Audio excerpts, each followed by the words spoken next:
जय रघुनंदन, जय घनश्याम।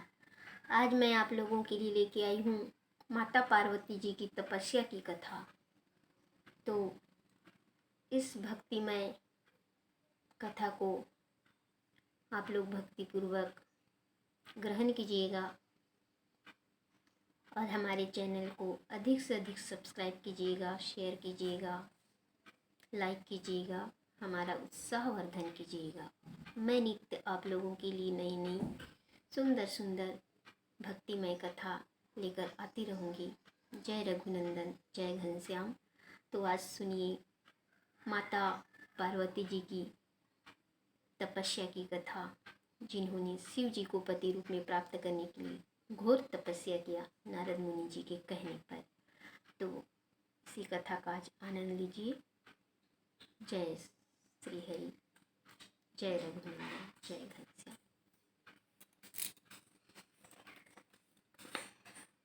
तो कथा है नारद जी के वचन को अपने शीश पर धारण करके माता पार्वती शिव जी की तपस्या के लिए जाती हैं। तो सुनिए। उर धरि उमा प्राणपति चरना, जाई विपिन लागी तपु करना। अति सुकुमार न तनु तप जोगु, पति पद सुमिरित जेउ सबु भोगु। तो नारद जी के कहने पर माता पार्वती जो हैं अपने प्राणपति शिव जी के चरणों को हृदय में धारण करके वन में जाकर तपस्या करने लगी। पार्वती का अत्यंत सुकुमार शरीर था, जो तप करने योग्य नहीं था, तपस्या करने योग्य नहीं था। फिर भी पति के चरणों का स्मरण कर, शिव जी के चरणों का स्मरण कर माता पार्वती जी ने सभी प्रकार का भोग का त्याग कर दिया और घोर तपस्या करने लगी। तो आगे देखिए। नित नव चरण उपज अनुरागा, बिसरी देह तपहि मनु लागा। संबत सहस मूल फल खाए, सागु खाई सत बरस गवाए।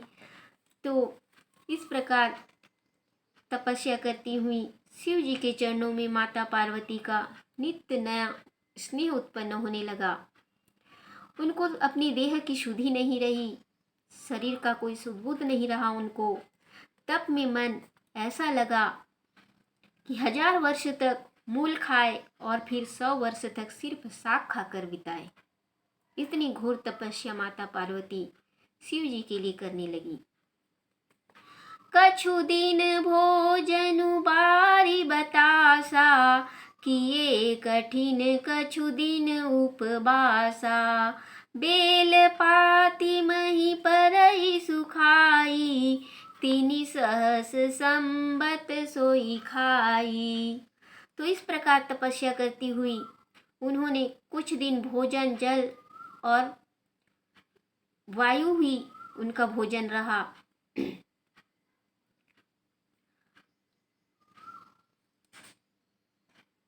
उनका जो है भोजन कुछ दिन सिर्फ जल और वायु ही रहा। जल और हवा को ही कुछ दिन वे ग्रहण करती रहीं और कुछ दिन फिर कठिन उपवास किए। जो बेलपत्र पृथ्वी पर सूखकर गिरकर सूख जाता था, उसी को खाकर माता पार्वती जी ने शिव जी की तपस्या में 3000 वर्ष बिताए।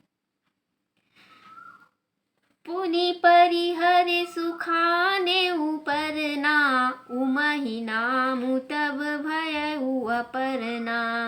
देखी उमहि तप खीन शरीरा, ब्रह्म गिरा भय गगन गभीरा।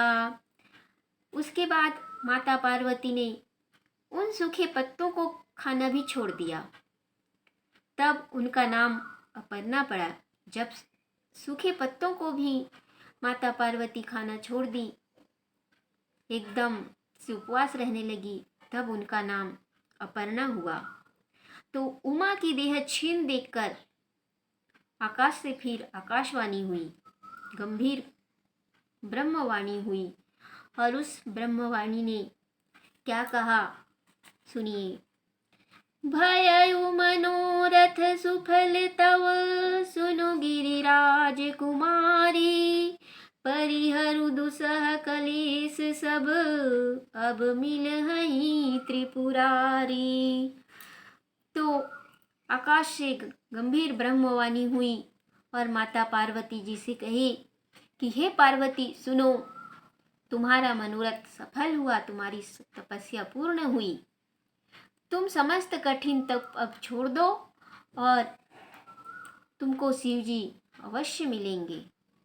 तुम अब इस कठिन तपस्या को छोड़ दो, तुम्हारी तपस्या अब पूरी हो गई, शिव जी तुम्हें अवश्य मिलेंगे।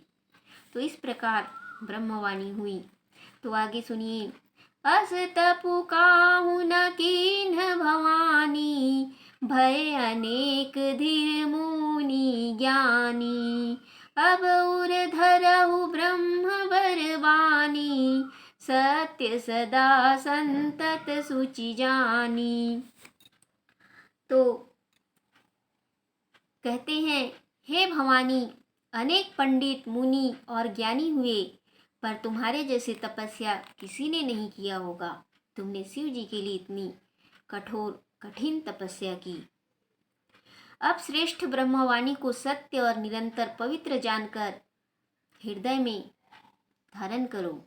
ब्रह्मवाणी झूठी नहीं हो सकती।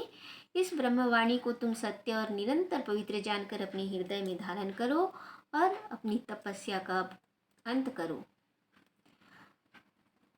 तब आवे पिता बुलावन जब ही, हट परिहरि घर जाएहु तबहि। मिलहि तुम्हि जब सप्त ऋषि सा, जानेहु तब प्रमाण बागीसा। तो आकाशवाणी आगे कहता है कि तुम्हारे पिता जब तुमको बुलाने आए, तब तुम हट छोड़कर, तपस्या छोड़कर घर चले जाना उनके साथ। जब तुम्हें सप्त ऋषि मिले, तब तुम ब्रह्मवाणी का प्रमाण जान लेना कि ब्रह्मवाणी सत्य है। ब्रह्मवाणी में जो तुम्हें कहा गया है वो सत्य है। तो आगे, सुनत गिरा विधि गगन बखानी, पुलक गात गिरिजा हरसानी। उमा चरित सुंदर मैं गावा, सुनहु शंभु कर चरित सुहावा। तो उसके बाद आकाश से हुई ब्रह्मवाणी को सुनकर पार्वती जी का शरीर पुलकायमान हो गया और वे बहुत ही प्रसन्न हुई। तो तुलसीदास जी कहते हैं कि मैंने यह सुंदर पार्वती जी के चरित्र को सुनाया। अब शिव जी का सुहावना चरित्र आप लोग सुनिए। तो देखिए, जब ते सती जाई तनु त्यागा, तब ते शिव मन भयउ विरागा। जपहि सदा रघुनायक नामा, जहाँ तहाँ सुनहि राम गुण ग्रामा। तो तुलसीदास जी शिव जी का चरित्र सुनाते हुए कहते हैं कि जब से सती ने जाकर शरीर को छोड़ दिया, तब से शिव जी मन में वैराग्य उत्पन्न हो गया। तब से शिव जी के मन में वैराग्य उत्पन्न हो गया और वे सदा श्री रघुनाथ जी का नाम जपने और जहाँ तहाँ उनके गुणों की कथा सुनने और सुनाने लगे।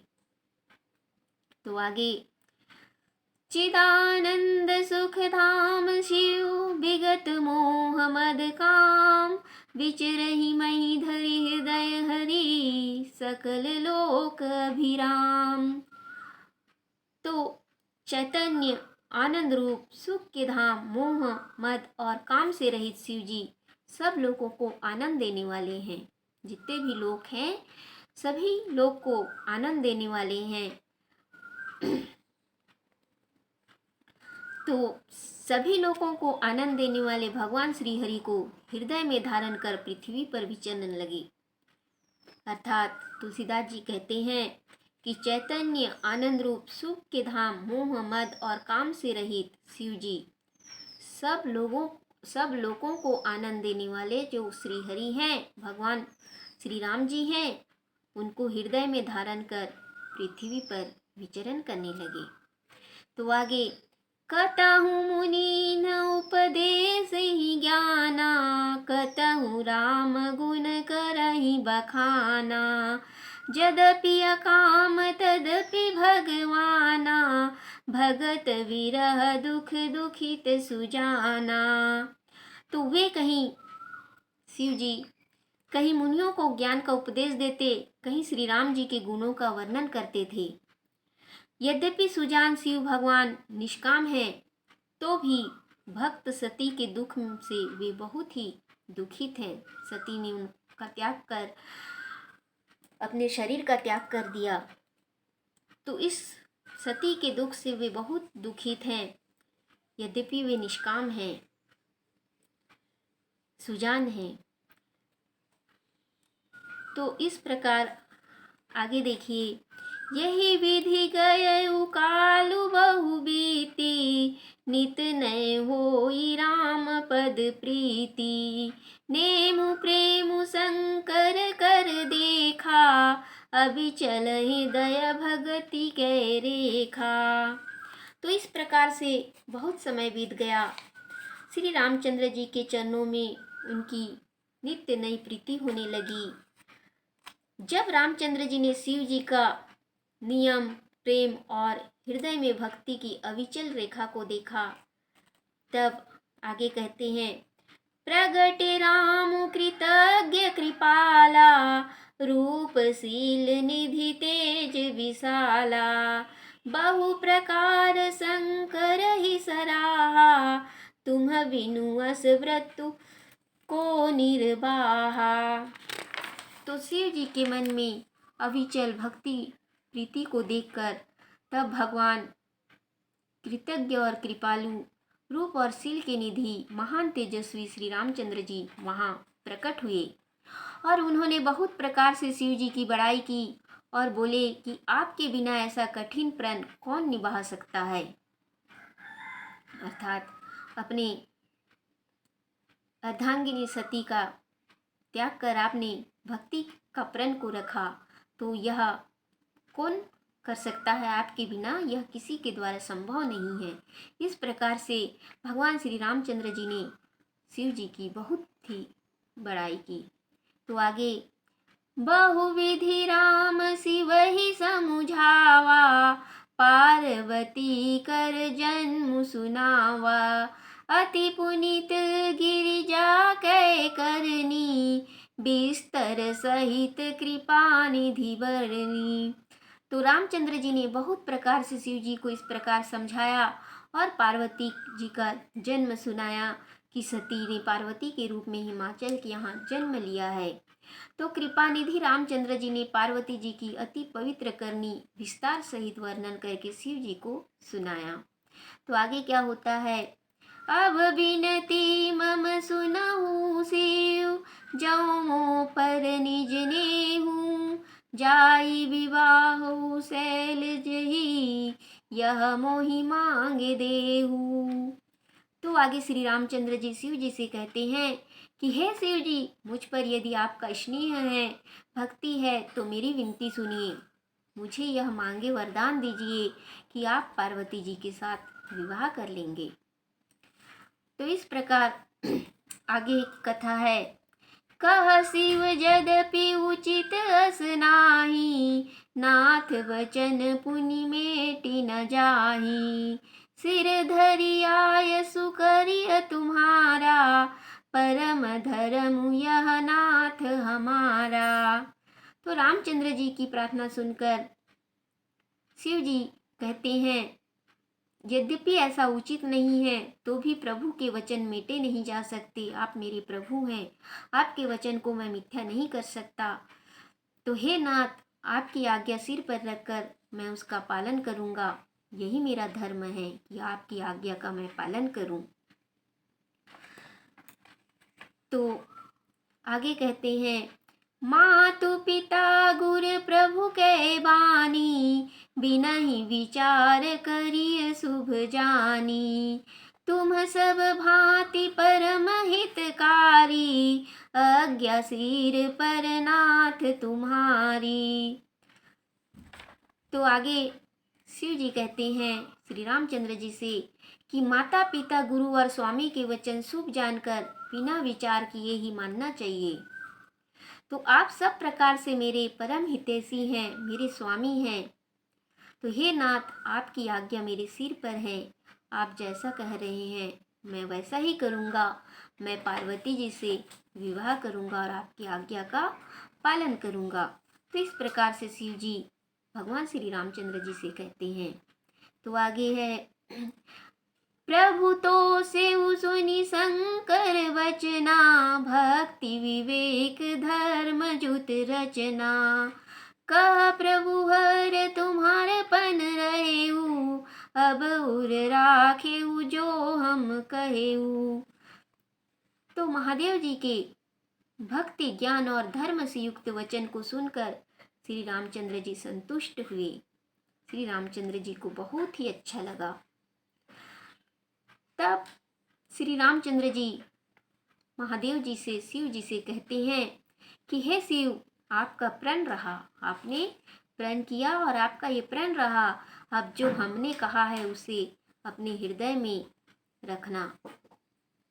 अर्थात पार्वती जी से विवाह करने की बात हमने कही है, तो आप पार्वती जी से विवाह अवश्य करना। ये आपने प्रण किया है कि आप मेरी आज्ञा का पालन करेंगे, तो आप मेरी आज्ञा का पालन करना। तो आगे अंतर्धान भये अस भासी, शंकर सोई मूर्ति उर राखी। तब ही सप्त ऋषि शिव पहि आए, बोले प्रभु अति वचन सुहाए। तो इस प्रकार से शिव जी को श्री रामचंद्र जी कहकर फिर श्री रामचंद्र जी अंतर्ध्यान हो गए।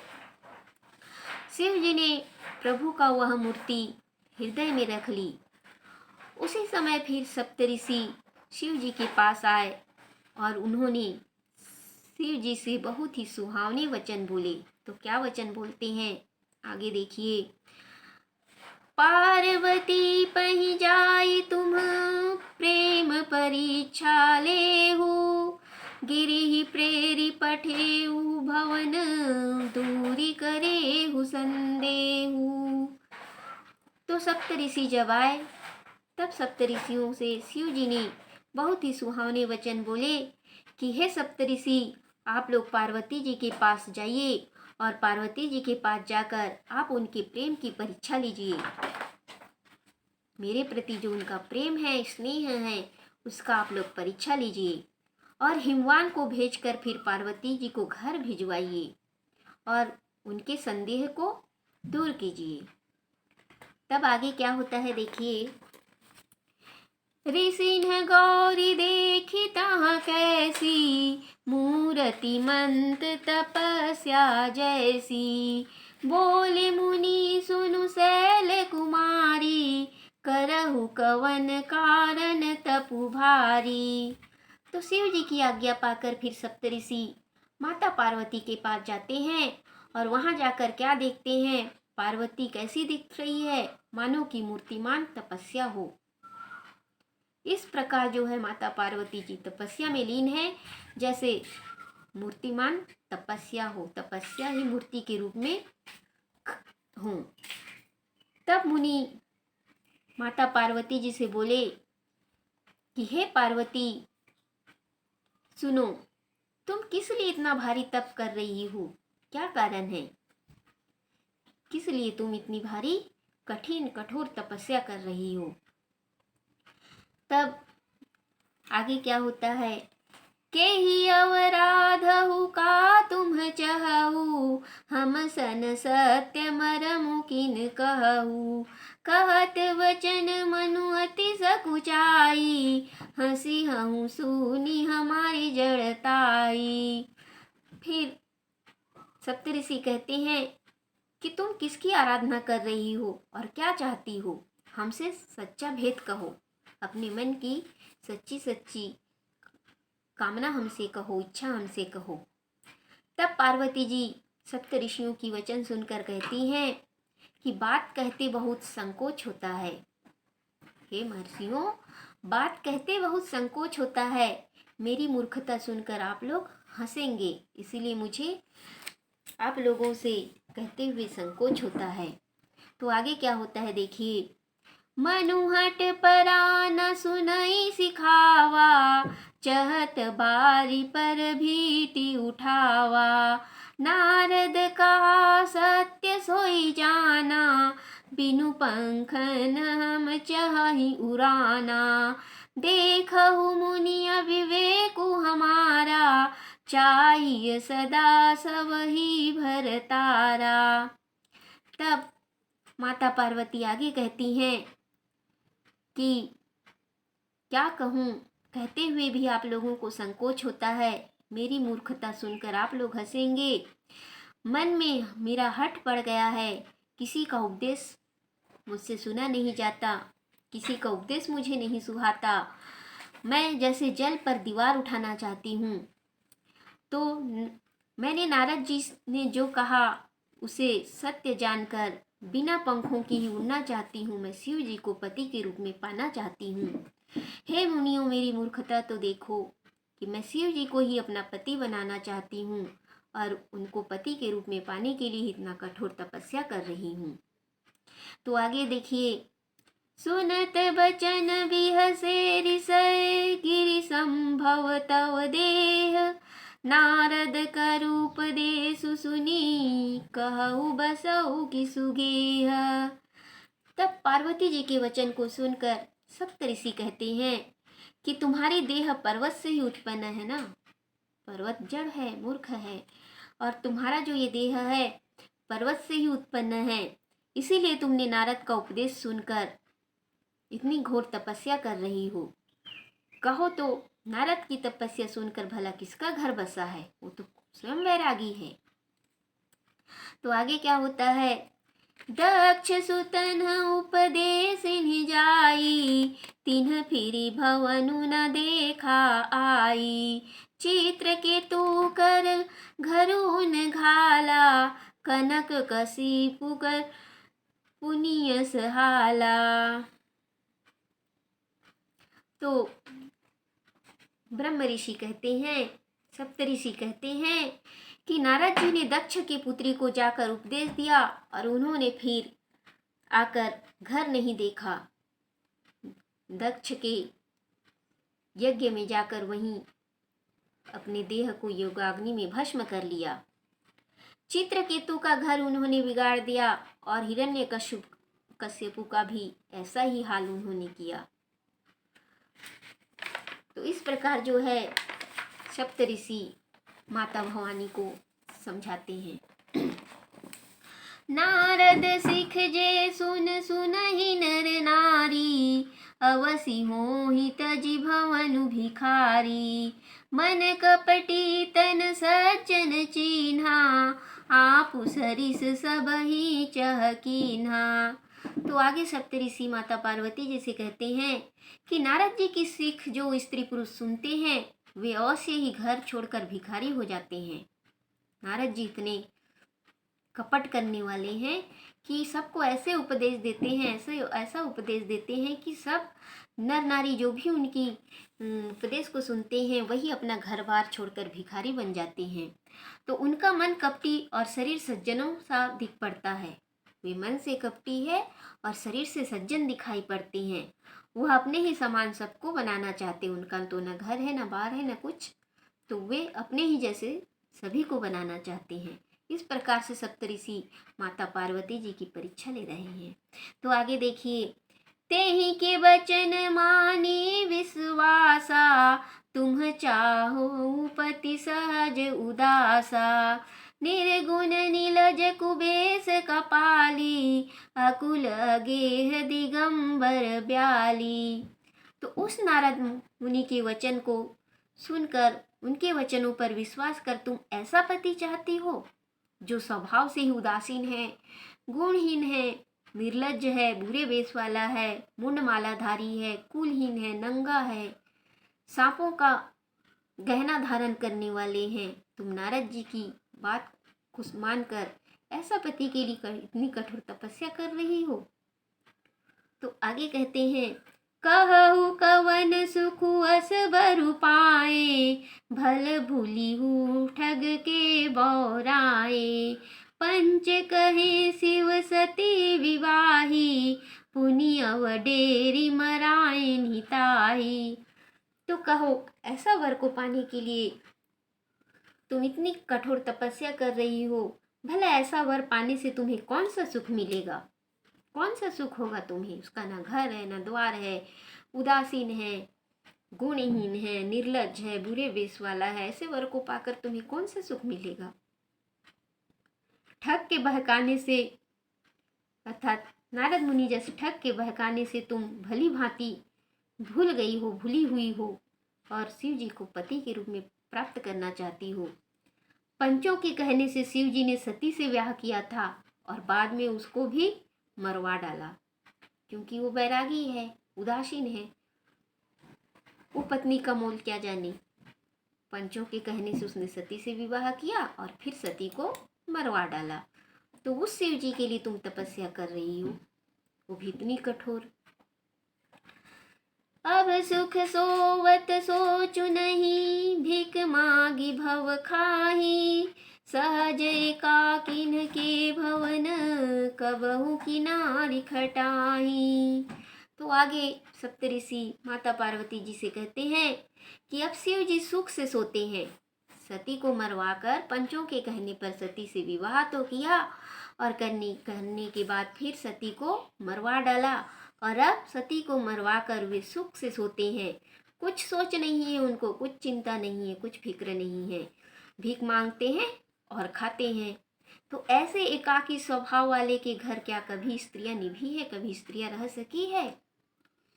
तो आगे कहते हैं, अजहु मानहु कहा हमारा, हम तुम कहूँ बरु नीक विचारा।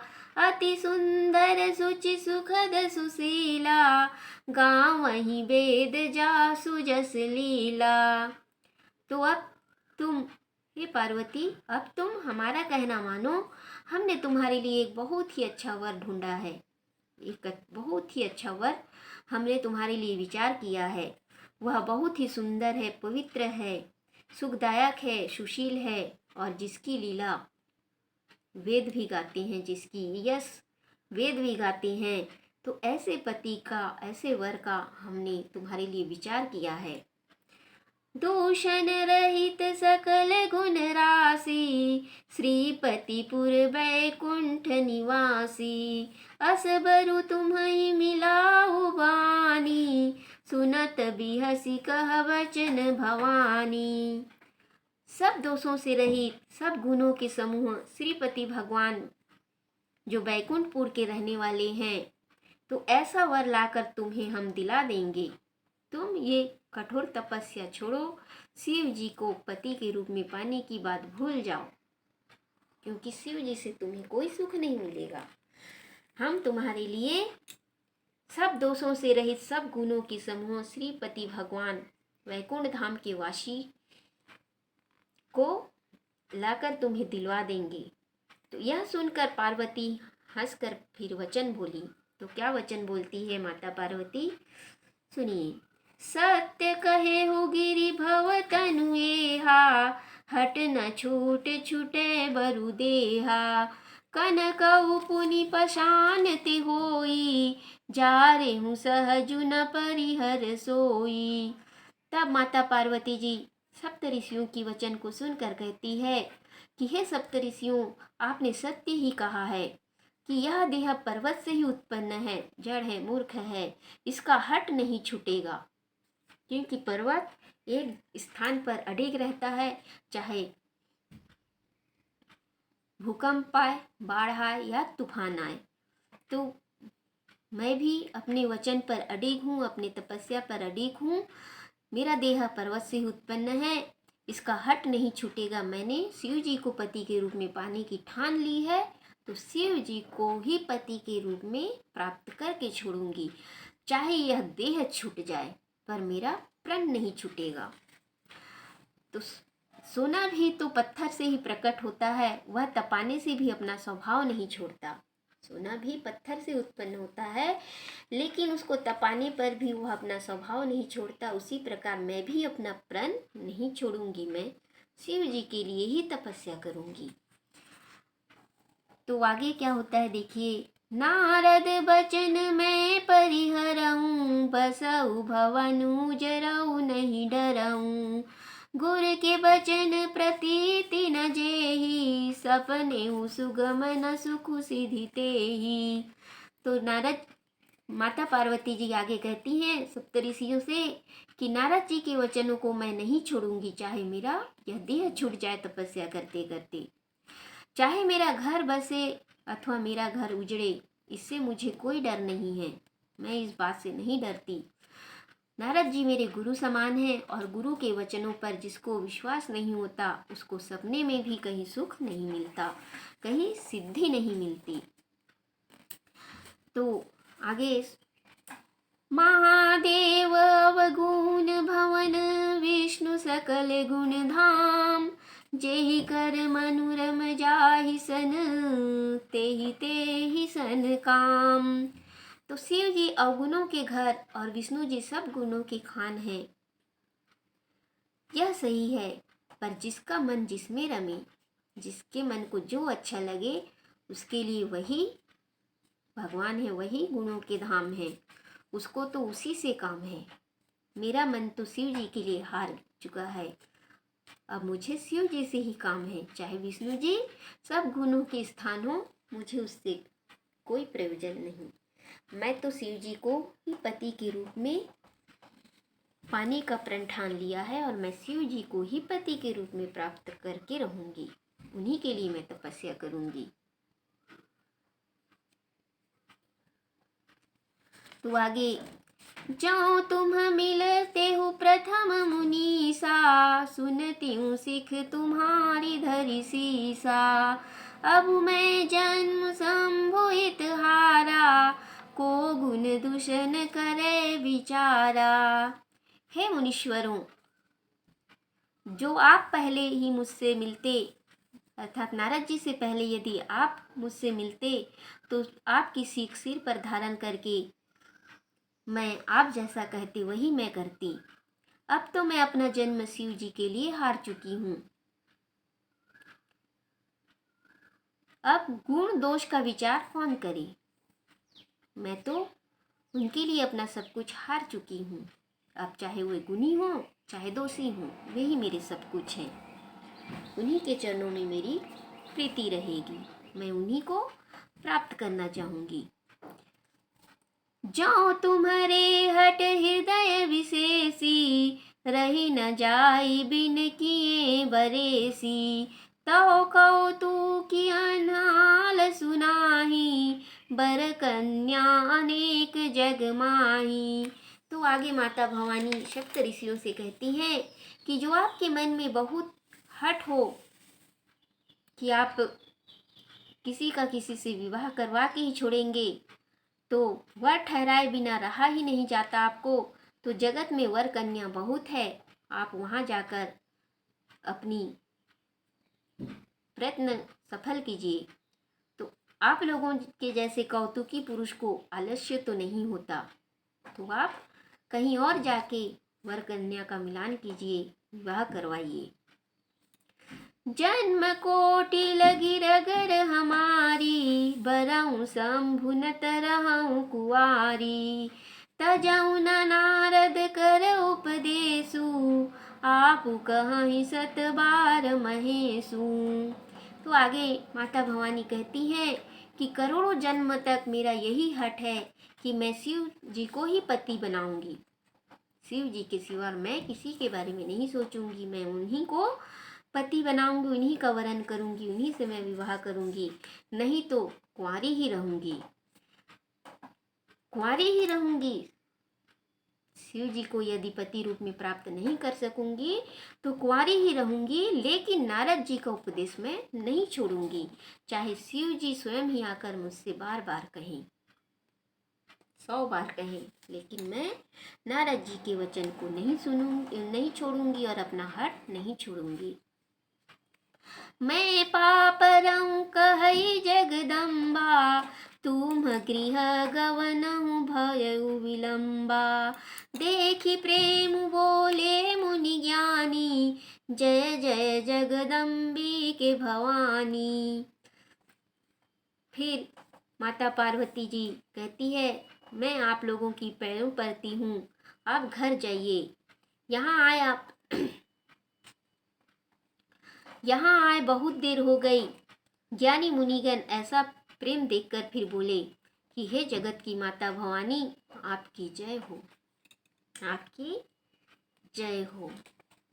बोले शंकर के श्री चरणों में माता पार्वती की अटल अविचल प्रेम भक्ति को देखकर फिर सप्तऋषि भी उनकी जय जयकार करने लगे।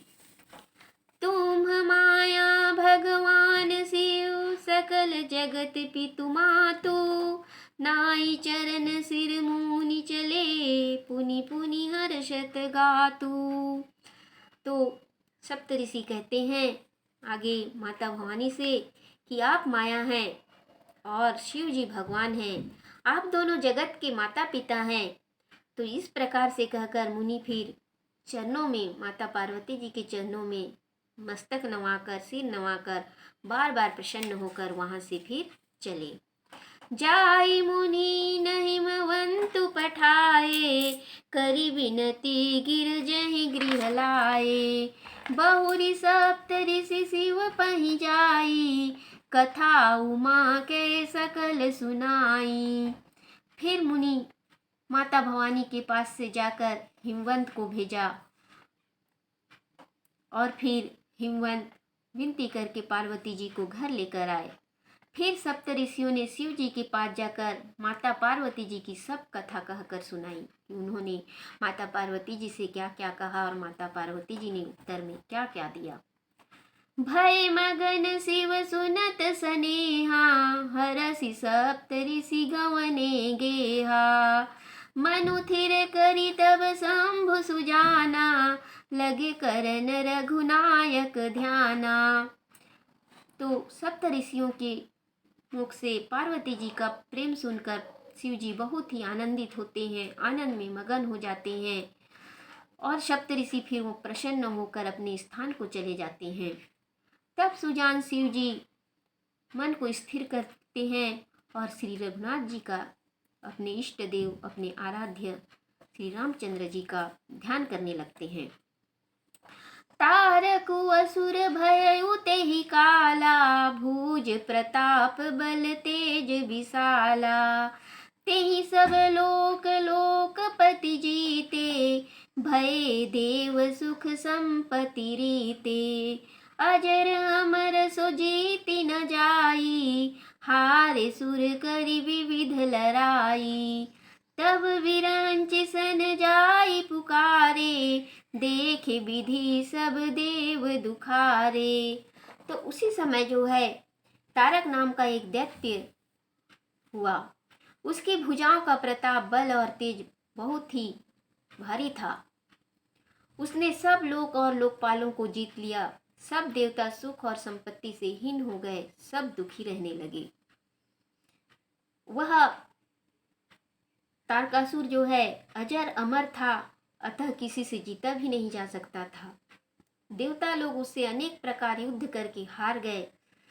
तब वे सब ब्रह्मा जी के पास जाकर फिर पुकार करने लगे। ब्रह्मा जी ने सब देवताओं को दुखी देखा और कहा, सब सन कहा बुझाई विधि, तनुज निधन तब होई। शंभु शुक्र संभूत सुत, यही जीतई रन सोई।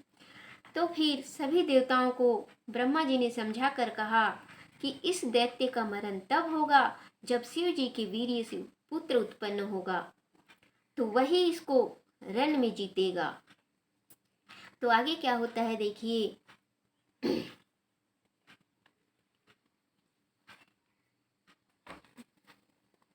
तो आगे की कथा फिर दूसरे दिन, आज कथा यहीं तक। आगे मैं आप लोगों को कामदेव की भस्म की कथा सुनाऊंगी। तो पार्वती जी की तपस्या की कथा यहीं समाप्त होती है। जय रघुनंदन, जय घनश्याम।